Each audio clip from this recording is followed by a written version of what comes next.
म्हणजे फ्रोज झालेला शोल्डर, हात वर जात नाही. मराठीमध्ये आयुर्वेदिक शास्त्रानुसार अभावुक म्हणतो आम्ही. फ्रोझन शोल्डर म्हणजे अभावुक, म्हणजे हा हात दुखत राहतो, वर जात नाही. पहिला थोडा सुद्धा वर जात नव्हता. किती जात होता सांगा बरं तुम्ही? एवढाच. पहिला एवढा जात होता. आता आपण थेरपी केली, पंचकर्म केलं, स्नेहन स्वेदन केलं, सगळे थेरपी केले आयुर्वेदिक पद्धतीने. आता त्यांना सांगतो मी एकच मिनिट. हात किती वर्षापासून मागे जात नव्हता? 8 महिन्यापासून. 9वा महिना चालू. 8 महिन्यापासून त्यांना त्यांचं कपडे घालता येत नव्हते, असं म्हणलं तरी चालेल ना. ब्लाऊज घालता येत नव्हतं, कपडे घालता येत का, दुखत होतं. आपल्याकडे आता 3रा का 4था दिवस आहे ना? 4था दिवस. हां, ठीक आहे.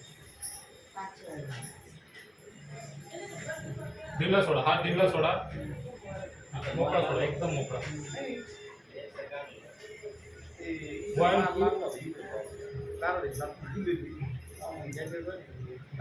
आता करा पूर्ण हात. हे बघा लगेच